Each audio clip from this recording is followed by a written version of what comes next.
ಥರ ನಾನು ಅದೇ ಪ್ರತಿ ಸರಿ ಹೇಳ್ತಾ ಇರ್ತೀನಿ, ನಾನು ಅವ್ರ ಸಿನಿಮಾ ನೋಡಾಗಲಿ ಮತ್ತೊಂದಾಗಲಿ ಯಾವತ್ತೂ ಫ್ಯಾನ್ ಆದವನಲ್ಲ. ಅವ್ರ ಒಂದು ವ್ಯಕ್ತಿತ್ವ ನೋಡಿ ಫ್ಯಾನ್ ಆದವನು ನಾನು, ಅವ್ರ ಮನುಷ್ಯತ್ವ ನೋಡಿ ಫ್ಯಾನ್ ಆದವನು.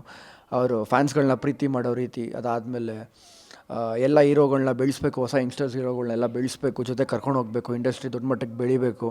ಮತ್ತು ಅವ್ರ ಫ್ರೆಂಡ್ಸ್ಗಳನ್ನ ರೆಸ್ಪೆಕ್ಟ್ ಮಾಡೋದು, ಆ ಪ್ರಾಣಿಗಳ ಮೇಲಿರೋ ಒಂದು ಪ್ರೀತಿ, ಅದೆಲ್ಲ ನೋಡಿ ತುಂಬ ಖುಷಿ ಅನಿಸುತ್ತೆ. ಅದನ್ನು ನಾನು ಕಂಟಿನ್ಯೂ ಮಾಡ್ಕೊಂಬರ್ತೀನಿ. ನಮ್ಮ ತಂದೆ ಅವ್ರದ್ದು ಫ್ರೆಂಡ್ಶಿಪ್ ಆಗಿರ್ಬೋದು, ಆನ್ ಸ್ಕ್ರೀನ್ ಆಫ್ ಸ್ಕ್ರೀನ್ ನೀವೆಲ್ಲ ನೋಡಿರ್ತೀರ, ಮಜಾ ಟಾಕೀಸು, ವೀಕೆಂಡ್ ವಿತ್ ರಮೇಶು, ಎಲ್ಲ ಇಂಟರ್ವ್ಯೂಸು, ಪ್ರೆಸ್ ಮೀಟ್ಸ್. ಅದಕ್ಕೆ ಅದೇನೇ ಆಗಲಿ ಯಾವತ್ತಿಗೂ ಭಾಸ್ವರ ನಿಂತಿರ್ತೀವಿ. ಅದು ಪ್ಲಸ್ ಆರ್ ಮೈನಸ್ ಏನೂ ಮಾಡೋಕ್ಕಾಗಲ್ಲ. ಒಂದು ದೊಡ್ಡ ವ್ಯಕ್ತಿ ಇದ್ದಾರೆ ಅಂತ ಹೇಳಿದ್ರೆ ಅವ್ರನ್ನ ತುಳಿಬೇಕು, ಮಟ್ಟ ಹಾಕಬೇಕು ಅನ್ನೋದೇ ಒಂದು ಎಲ್ಲರದು ಆಗಿರುತ್ತೆ. ಅದು ಯಾವುದೋ ಒಂದು ಸಣ್ಣ ಸಿಗಾಕೊಂಡ್ಬಿಡ್ತು ಅಂತ ಹೇಳಿದ ತಕ್ಷಣ ಅವ್ರ ಹೆಸರನ್ನು ಎಷ್ಟು ಕೆಡಿಸ್ಬೇಕು, ಆ ಒಂದು ವ್ಯಕ್ತಿನ ಎಷ್ಟು ಕೀಳಾಗಿ ಮಾತಾಡಬೇಕು ಅಷ್ಟು ಕೀಳಾಗಿ ಮಾತಾಡ್ತಿದ್ದಾರೆ ಎಲ್ಲ ಕಡೆ. ಅದನ್ನೆಲ್ಲ ಕೇಳಿ ತುಂಬ ಬೇಜಾರು ಅನಿಸ್ತಿದೆ. ಗ್ಯಾರಂಟಿ ನ್ಯೂಸ್, ಸುದ್ದಿ ಖಚಿತ, ನ್ಯಾಯ ನಿಶ್ಚಿತ.